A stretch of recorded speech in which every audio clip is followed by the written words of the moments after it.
Hi, everybody. I hope you can all hear me. It says I'm live. There's always this delay, right? The millennial pause. We hate it, but it has to happen. It's great to catch up with you all. I know it's probably like weird for you guys because I posted a video and then I had last week off and now I'm back now. But I worked out I haven't actually sat in front of a camera for about 4 weeks because I was like obviously prepping stuff ahead of time before I went away. So it's actually really nice to be like back and say hi and sort of get back into this sort of YouTube groove again. For those who don't know, I went away for 2 weeks. I basically had a big explore adventure in California, all around the national parks like Pinnacles, Sequoia, Kings Canyon, Yosemite. And it was incredible. I had a great, great time. Obviously, the national parks are a massive draw just for the nature and everything like that. The wilderness that we just don't really have in the UK, but also because they're dark sky sites as well. The sky is so dark there because you're usually really far away from city lights and light pollution. So I enjoyed some incredible night skies as well while I was there. Obviously saw the beautiful pairing of the toenail moon and Venus. If anyone caught that about this time last week as well, that was really nice to see from tunnel view in Yosemite Valley as well. I was just sort of sat there like, I'm in my happy place. I'm in my happy place. But let's catch up on all the things that I missed because I was like, I'm going away for 2 weeks. I'm not really going to read any news. And I was like, I don't know what I'm going to miss while I'm away. I was really worried that I was going to miss a few things that I know, or I think are sort of imminent, that they're about to drop sort of any day now in terms of research papers. One of the things that I think we've all been waiting for ages, because NASA even told us at the end of 2022 to expect it in the new year, and it's now the 1st of June, and we're all like, where is it then? Is the TRAPPIST-1 data from JWST.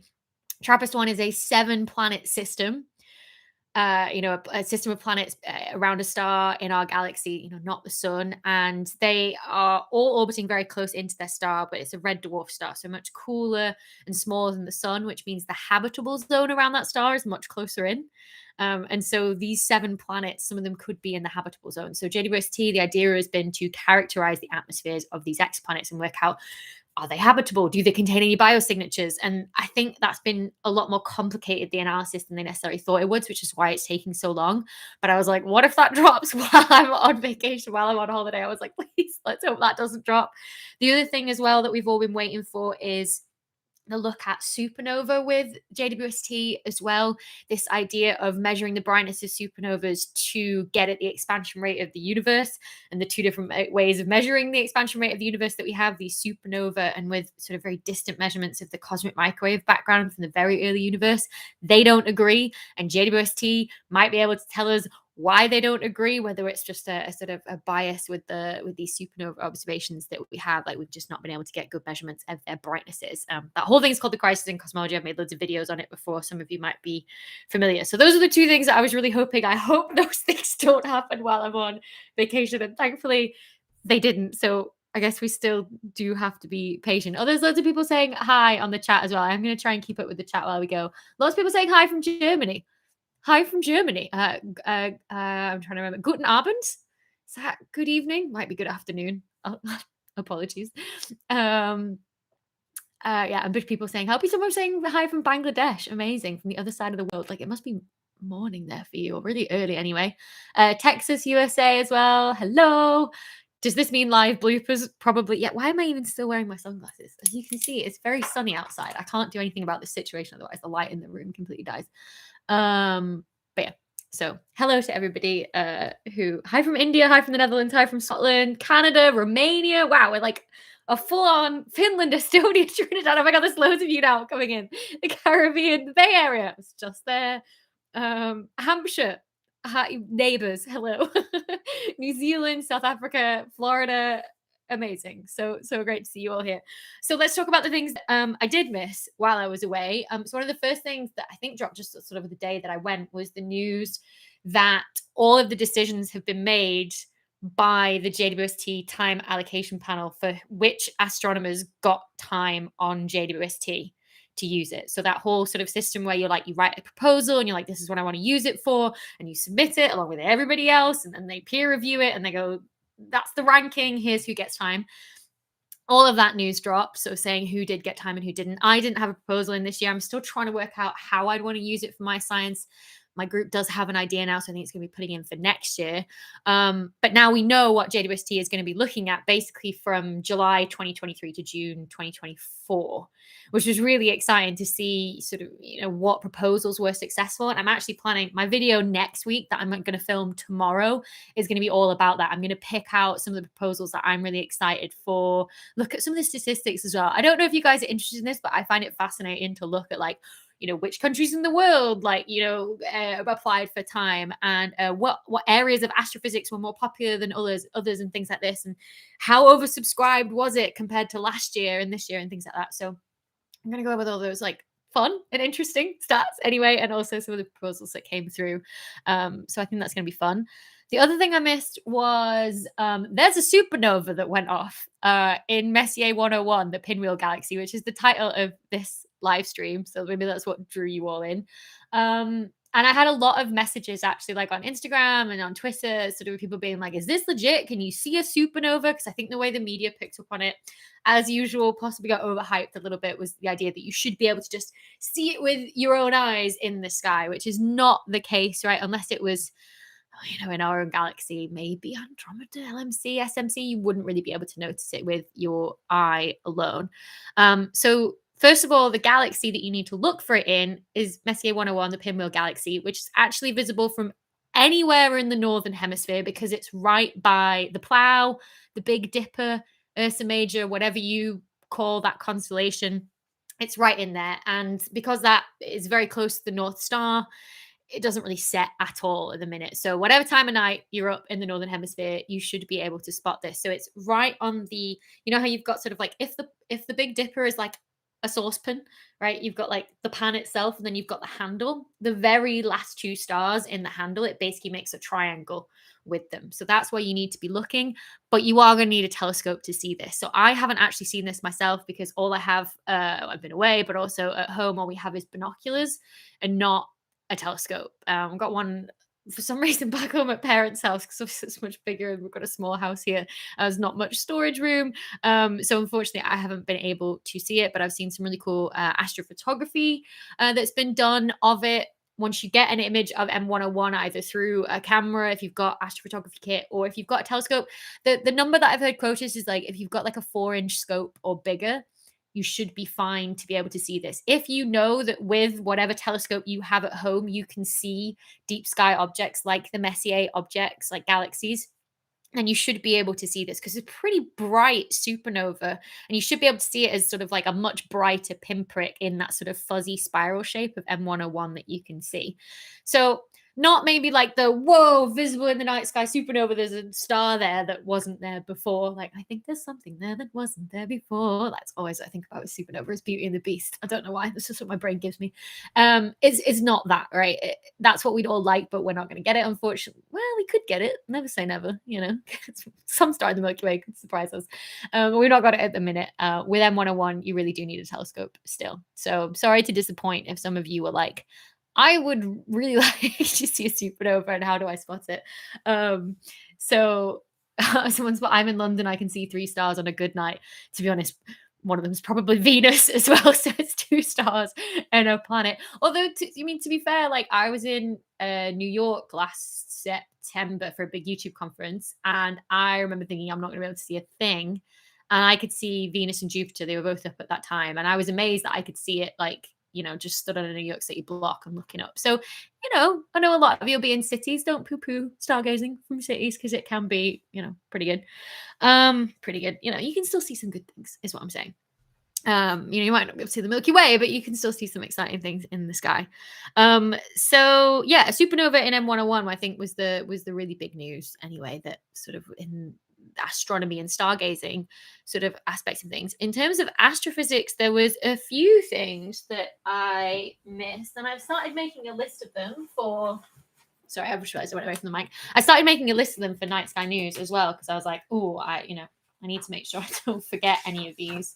So I guess this is a sneak peek into what's going to be in Night Sky News. At least the things I know are going to be in. Stuff could still break in the next week or two. So JWST, sticking on JWST, water on a comet. Very exciting. There's obviously that idea. Sorry, it found evidence for water on a comet through spectroscopy, where you take the light and split it through a prism. So that's very exciting because there's this idea that comets might have brought water and all of the ingredients needed for life to Earth in the early solar system. So that's sort of another piece of the puzzle, or another piece of evidence added to that pile of maybe comets sort of seeding life on Earth, perhaps. Then also, JWST got observations of Enceladus, one of Saturn's moons. And you know anything about Saturn, I'm all over it. I even thought about making this an individual video. Maybe we still will yet. And Enceladus is really exciting. It's got these like cracks on its like icy crust. And from these cracks, we've actually seen plumes of liquid being expelled from them. And Cassini has flown through those plumes before as well to try and categorize what they are. And JWST has also now taken some data to try and categorize what those plumes are made of. And it seems to be that, yeah, this idea of a liquid ocean under Enceladus's surface that might be water as well is becoming more and more prevalent, which is very exciting. There's also this news of a transient, so like a supernova, something that's changed in the sky. So that could be anything really, like a transient could be anything. But in this case, it was a sort of a flickering black hole. So the stuff around the black hole that you can actually see before it crosses the event horizon, that stuff is flickering. And they've dubbed this transient Scary Barbie, which I still don't know why, but what a great name. So I'm going to have to make a video on that, obviously.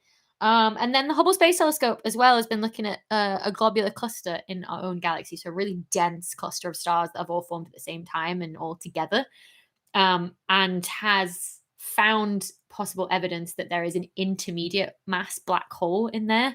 So you've got supermassive black holes, which is the stuff I work on, and they're like anywhere from like 1,000,000 to 1,000,000,000 times more heavy than the sun. And then you've got stellar mass black holes, and those are things like when a star runs out of fuel and dies, you know, at the end of its life, it goes supernova. If it's heavy enough, its core collapses into a black hole, and they can be anywhere up from like, you know, like 3 to 5-ish times the mass of the sun. We only really see them up to like 100 times the mass of the sun. So there's this mass gap between 100 times heavier than the sun to 1,000,000 times heavier than the sun, which we call intermediate mass black holes. We've not really found anything in that region before. And it's sort of one of those big unsolved mysteries, like why don't we see black holes in this region? And one idea has always been like, well, maybe in globular clusters where lots of stars all form at the same time, really clustered together, the big ones all go supernova roughly at the same time, because the biggest stars, the heaviest stars, they run out of fuel first, and they'll all start sort of running out of fuel at the same time if they've all formed at the same time. And then all those black holes merge together, and you might get an intermediate mass black hole. And maybe that could then be the seed for supermassive black holes to grow that big. But, you know, to sort of support that hypothesis, you really need to find some intermediate mass black holes in globular clusters. So I think that work's quite promising. What they found is basically some movements of stars that they can't really explain unless there's an intermediate mass black hole there. So like I did miss a lot, but it wasn't TRAPPIST-1 data, and it wasn't, you know, JWST observing supernova to solve the crisis in cosmology. So a slight sigh of relief, but there's still lots and lots to cover in this month's Night Sky News. So I think that's pretty good. Anyway, so you got a little sneak peek of, I guess, what's coming this month and what we can chat about some more in future videos. I think I'm also going to do an astrophysicist reacts at some point. I haven't done one in a while. And I think I'll go back to sort of one of the original ones I did. If you remember, one of the first ones I did was astrophysicist reacts to Star Trek, because I'd never really seen anything except for the Chris Pine films. And I know that makes every Star Trek fan just die inside slightly. And I remember watching it because I was like, oh, I'm sure there's some Star Trek on Netflix. And I searched for it and I was like, oh yeah, look, it's like old Star Trek with not Christopher Lee, not Ian McKellen, Patrick Stewart. Jeez, I used to forget his name all the time. With Patrick Stewart. So I was like, oh, it's old Star Trek. And in that one, I was like, at the beginning of the video, I said, I'm going to watch original Star Trek and react to it. And just made so many Star Trek fans angry because it was actually Star Trek The Next Generation, which isn't original Star Trek. Apparently, it's a new one. So I'm gonna find some more Star Trek to watch and try and not piss off that many Star Trek fans. Apparently, old Star Trek is Shatner anyway. I don't even. This is the thing. I don't know. I'm a Star Wars girl, not Star Trek. I never got into Star Trek. I'm so sorry. And a lot of my colleagues also I'm so ashamed that I've never got into Star Trek either. Two of them actually do a podcast called Star Trek The Rewatch as well, and they were joking that they were going to get me on for one of the episodes with absolutely no context. Anyway, so I figured I'm gonna hang around for about 15 more minutes. So if you guys have questions, chuck them in the Q&A box. Because I don't think it's probably been over a year since we've done like a Q&A, probably for a book thing or something, maybe when my book was released, which is coming out in paperback very, very soon as well, actually. I think around September time. I'll put more details on my social media when I have them. My brain's still a bit mush after holiday. But yeah, post some questions. I can also see my nails are like keep flashing up as I move my hands around as usual. I had these done like 3 weeks ago and they're still perfect. I bloody love them. Is the book on Audible? Yes, it is. And I narrated the book myself as well. So if you like audiobooks written by the people who wrote it, or you just like hearing from me about space, then yeah, look for it on Audible. Remember when she called Patrick Stewart Magneto? Yes, that also really annoyed all the Star Trek fans had. X-Men fans. It's because I always mess up Ian McKellen, Christopher Lee, and Patrick Stewart, which I shouldn't, because Ian McKellen actually went to the boys' division of my school as well. So he's a northerner. He's from Bolton, so I really should remember. But I always mess them up. Okay. Have I arrived for the singing portion of the live stream? Sorry, you missed it. I was singing Beauty and the Beast earlier. Am I working on something exciting? I actually should have 2 papers out very, very soon. So they're papers I've written with a colleague called Ricarda Beckman in Cambridge. She's a simulator person. If you remember, I actually did a video with her a few years back where I was talking about how astronomers, astrophysicists use code, particularly Python code. So in my case, it's data analysis, making a lot of plots, taking observational data and visualizing it, and doing all of the sort of like modeling of that, taking a hypothesis and trying to model that data. What Ricarda does is, takes code and somehow models the entire universe on the computer in this massive collaboration. So I essentially went to her and was like, I want to do this test, but it's really hard to do with observational data. What about if we grab the simulations that you have that we can test this in, treat it like they're observations, and then see what we find? And then if we can ever do this observationally, we've basically made this prediction. Or if we can make like not a direct measurement, but an indirect measurement of it, then we have this prediction for what we should find from the simulations anyway. And of course, the simulations might not be right, but it's interesting to think, okay, while these simulations are trying to match the rest of the universe and these other observational things that we see, then what do they give us for this thing that we can't really observe very easily? So like one paper I'm listed as first author and the other paper she's listed as first author, but like we've got like co-authorship of them both. Essentially, we consider ourselves like both first author because it's like a joint effort. And so those 2 papers should be out very soon. We're just waiting for the final we've had like one referee report and it's been approved on one paper. The other one we've heard from the referee, we've like gone back with changes and we're just waiting for them to either approve the changes or come back and say no, it needs like more things tweaking or clarifying. That should be very soon. And when those go public, I'm gonna make a video about those as well. So and share more about like what we found. So thank you for that question, Sudoku Dragon. Love a good Sudoku. Great name as well. So Mark Richardson, who I have a colleague called Mark Richardson. I don't know if that's him, but he's just put Beetlejuice. Beetlejuice's brightness was actually varying again, I think. So I think that's why they put that. If anything changes, I'll let you know. What? Mm-hmm. Thanks for all your great videos. Tommy Vask says, is it possible for an amateur astronomer to make any useful, like non-trivial observations outside of the visible part of the spectrum? Good question, because I know that for a while, the exoplanet community was actually quite reliant on citizen scientists to report brightnesses of stars that were very close by so they could monitor for any exoplanets, where you didn't have like Kepler or something or TESS on them.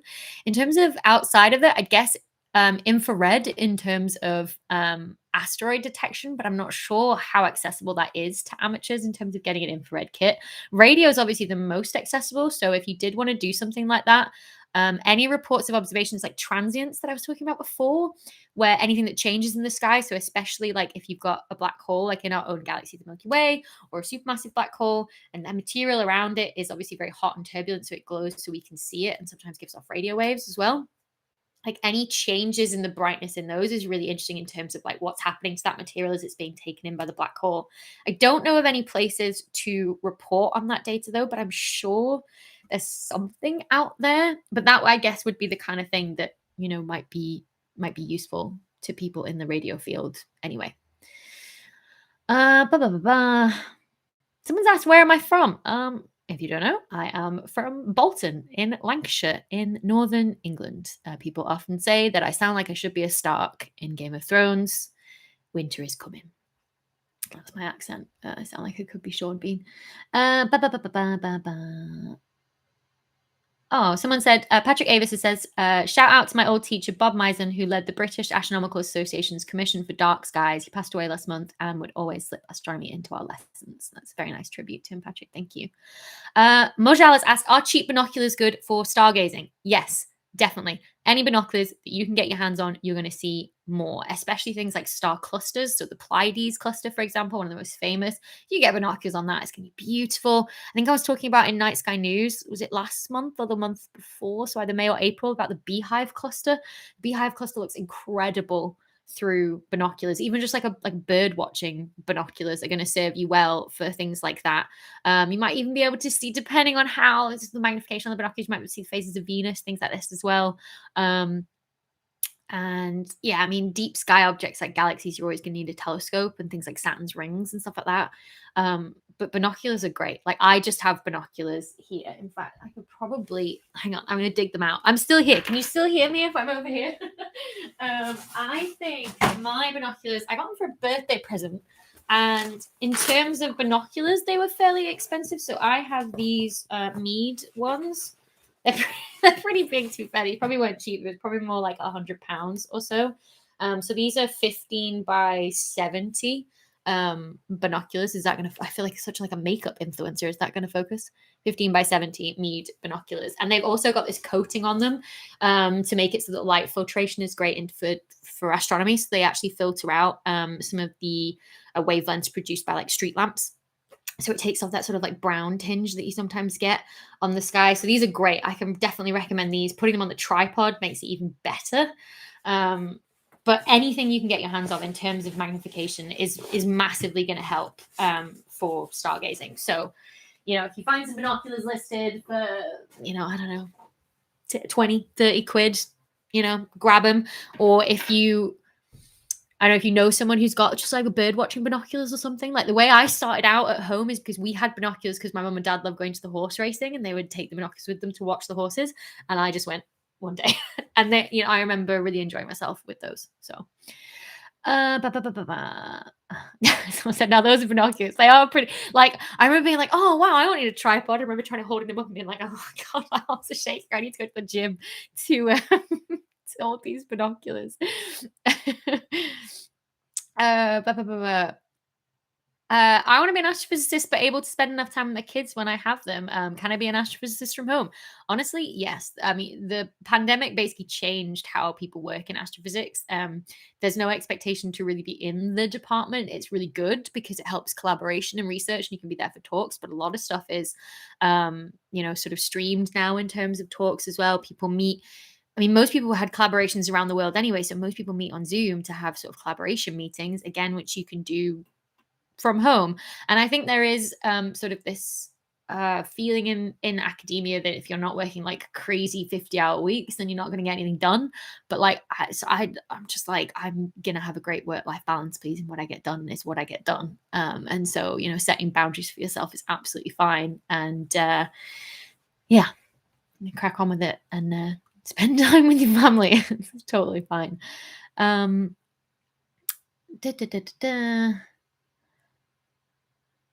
asks, although you are not directly involved in JWST observations, has there any data released that you can utilize in your research? Yes, there is so much public data from the first year of JWST observations.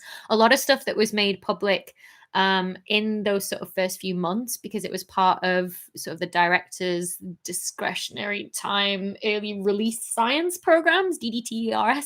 And so that was made public, and there's a lot of things in there like survey images that are really useful. So a lot of what my team does is look at the shapes of galaxies and how that's changed and how it depends on all these different things. And my little niche is like the growing supermassive black holes in the middle.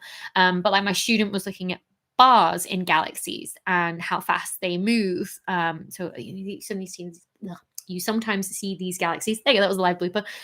Where instead of like spiral arms coming from the middle, they come from this long sort of structure running through the galaxy and come out the ends of the bar. And he was sort of looking at the kinematics of that and how they rotate in a galaxy and things like this. But the other part of our team are looking at how that the number of bars, like the fraction of them in spiral galaxies, changes as you essentially go back in time in the universe with greater distance, right? As the light takes longer to get to us and you see the universe as it was younger and younger. And JWST is great for this because all of a sudden we can see features at these distances, right? We can actually see whether bars exist. They don't just look like fuzzy blobs anymore. And so it's been great to sort of see the numbers coming out of JWST to see how far back we can actually push that. Also, JWST is an infrared telescope, so it sees through dust. And one of the biggest things that dust blocks is not just starlight, but it's also the light from the gas that's spiraling around the supermassive black holes. So a lot of galaxies have basically just like lit up. There's a growing supermassive black hole in the center here, and you can see the light as it's swirling around that black hole before it crosses the event horizon. It's incredibly, incredibly bright. It's one of the brightest things in the universe, unless they're blocked by a lot of dust in the center of the galaxy.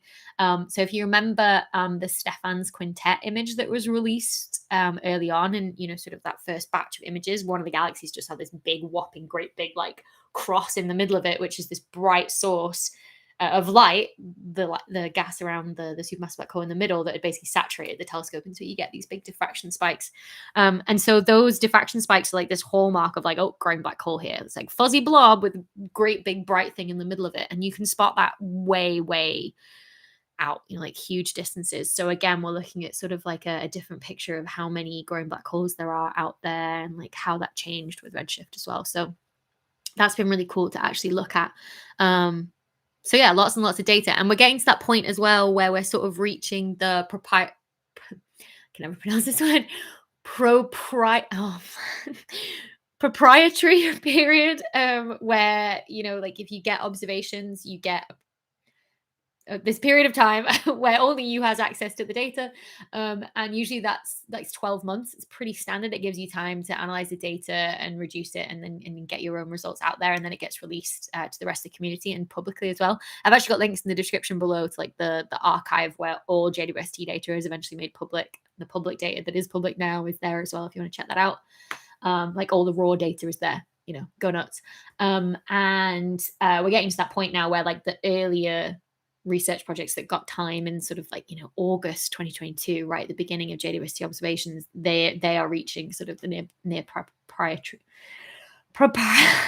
you know what I mean, this time when the data is then released to the public. So that's quite exciting as well, that there's going to be a big influx more of data as we continue to go through the year and move into JWST's second year of observations, which is pretty good. Okay, let's scroll back to this now.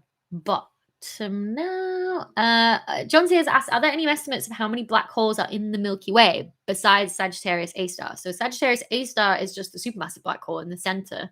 In terms of the total number of black holes, I'm going to put a number on it, I'd guess around the 100 million mark. There is a lot if you think about it in terms of like all the stars that have ever lived in the Milky Way, and some fraction of them have turned into black holes because they were massive enough.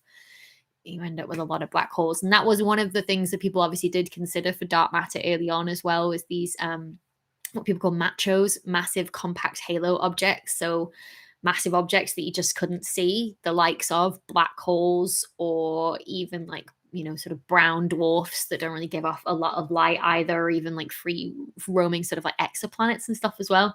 And that's when people started putting numbers on them. I can't remember off the top of my head, but I think order of magnitude 100 million is a pretty good bet. Probably more in terms of number. So yeah, it's pretty incredible when you think about it in terms of the numbers. So machos, astronomy acronyms are on another level. They really are. Actually, in the video that's coming out next week that I'm filming tomorrow that I mentioned earlier about JWST's next year of observations, I have basically like a special mention for the best acronym in all of the titles of the proposals, but also the most convoluted acronym as well, because we have had a lot. Like there's a telescope called the Meerkat telescope, which, you know what, I don't even remember what it stands for. But then I remember there was a paper that came out that did a survey with the Meerkat telescope and called it Mongoose, where the M stood for Meerkat. And it was, yeah, it was ridiculous. We are known for it. So,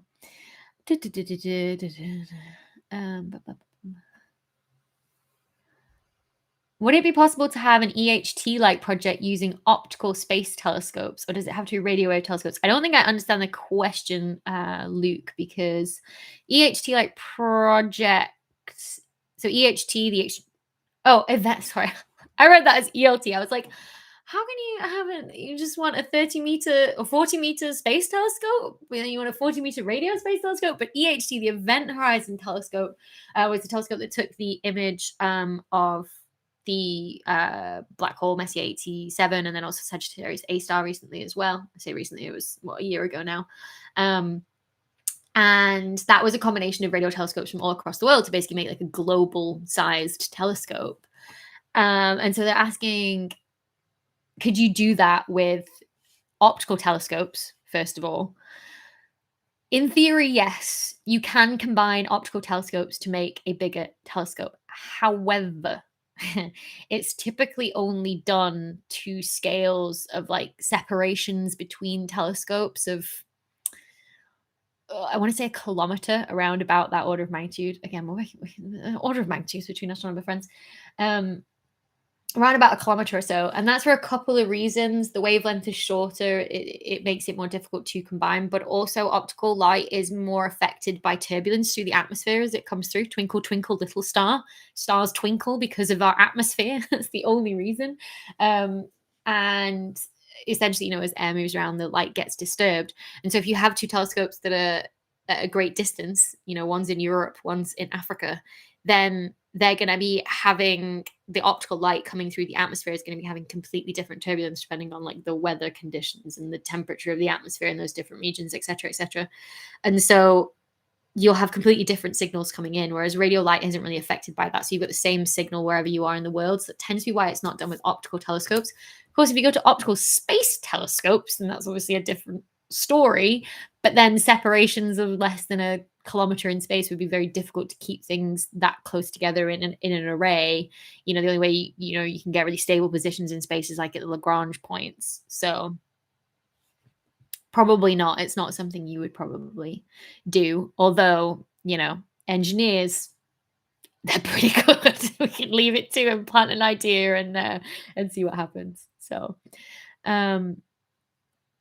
a brother Grimmy says, do you think they could ever add an array to that telescope on the moon to drastically increase its range? So I presume you're talking about the Event Horizon Telescope. And yes, people have raised this. Like, could you put a telescope on the moon and then make a telescope that is like the Earth-Moon distance? The problem is you want more what's called baseline coverage. So in terms of like the separation between telescopes, if you think about it as sort of like, as you have telescopes all over the surface of the Earth, it's basically like having, sort of like, if you imagine an image is kind of like a disco ball, you've basically got like one little square of the disco ball wherever a telescope is. Just having like a telescope on the moon to give it like an extra piece of this much larger disco ball, you've still got a lot of gaps in that image. Obviously, the moon then moves, so that would help fill in some of the gaps, but still not all of them. So yes, it could be an idea, but you would again probably need more telescopes in between the Earth and the moon as well, which again, keeping things stable in space, radio telescopes need a lot of maintenance, things like this. It's obviously quite difficult. Someone just said, how are you? Fine, a little bit of the holiday blues, but otherwise great. Had my hair cut today. That was nice. Is there anyone doing an Astronomy 101 class on YouTube? I know Physics Girl did a Physics 101 class on YouTube a few years ago, which was great. And I think she did cover some astronomy in that. And we should all go support Diana right now as well, because she's suffering from long COVID. So if you want to go back and watch some of her old videos, that would massively help, because obviously YouTube is her main source of income. That's how she supports herself. While she's ill, she can't work. So if you want to go do that, that would be great. There are some lectures that have been recorded as well from like various different professors that I know across different universities, I think mostly in the US. I haven't ever searched for it myself, but I'm sure it exists. And if you find it from a good institute, then I'm sure it's amazing. If I ever end up teaching at the minute, I just do research, and sort of like, like research with students in terms of like research projects, so PhD students and master's students at Oxford. I don't actually teach lectures, but if I ever did teach lectures, that would be something I'd do. I'd totally record them and put them on YouTube too. Makes sense, you spend so much time prepping them, right? So, crash course astronomy. Yes, of course. Thank you to AJ Biffle. I don't know how to pronounce that. Sorry, or Wyrmhand, for reminding me of. Oh, and Nisbet Bryce for reminding me about crash course astronomy. And again, we should also support Hank at the minute too, because obviously it was terrible to hear about his diagnosis too. But he's gonna get through it, hopefully. Zirium asks, and I think I might make this the last question. Is AI starting to play a bigger role in astrophysics with time? If so, how much and in what way? Yes, and I think it's been doing that for the past 10 years. So the recent sort of like AI worry explosion was very surprising to me, because I don't know whether it's just because I'm in academic circles. So, I've been there for the development of them. But I was like, why are you just panicking about this sort of now? Like, also, AI, artificial intelligence, like really, we don't have actual AI yet. We just have machine learning. Computers can only do what we tell them to do still. We don't have a true AI that thinks for itself. And yes, there's many implications of machine learning and telling computers to do what we tell them to do, and computer generated art or scripts or deep fakes and stuff like this. People having to prove that they're real, and not like a machine that's learned how to, become this person or whatever it might be. In astrophysics, it's been used for a very long time. One of the ways it's been used is classification. So, for example, the Kepler Space Telescope was a space telescope that stared at mostly a patch of sky in Cygnus for its first phase of its mission. One of the constellations, the Swan constellation, visible in the Northern Hemisphere. Very nice sort of marking of where the Milky Way is in the Northern Hemisphere. And it stared at the patch of sky, basically at all the stars in that patch, to monitor their brightnesses. And when there was a dip in brightness, basically that was sort of saying maybe an exoplanet could have passed in front of it. Of course, stars aren't that simple. They vary in brightness all the time, like crazy. Some of them actually are variable star spots. All these things can change their brightnesses. So they had a hell of a lot of data, and basically they trained the machine to look for dips in the brightness in these stars. The thing was, you could only train a machine to look for the things that you tell it to look for. So they were worried about missing things in the data, like serendipitous discoveries, things they didn't know to look for. And so all the data was also uploaded to the Zooniverse, which is a citizen science platform that gets the public, aka you, to classify data if you want to help out in sort of scientific classification, making science possible. A lot of my PhD was using Galaxy Zoo that classified the shapes of galaxies. That's it. And basically they put all of that data online too and asked people to classify, like, is there a dip in the brightness? Is there something weird going on here? And it turned out people found a lot of planets that the computer essentially missed, especially ones that were in like multi-planet systems. So there was lots of dips in brightness that didn't look coherent, but they were actually many, many different planets. So that was, really cool to see. Similarly, classifications of galaxies have been done with machine learning. Either, we have trained it to use a specific classification system, or completely unsupervised learning, where you say, here's a bunch of images, classify them into groups, and we see what pops out as well. So it's also going to become a massive thing with the sort of first light of the Vera Rubin Observatory that's coming online. I want to say that first light is September 2024, but there's so many missions. That might be Euclid. Vera Rubin might be 2027, or you don't quote me on that, but it's sometime soon-ish. And it's another optical telescope that's going to be working in the Southern Hemisphere. And essentially, we reckon there's going to end up with 1 billion images of galaxies. Our previous largest survey was 1 million, so it's 3 orders of magnitude larger, 1,000 times larger in terms of volume.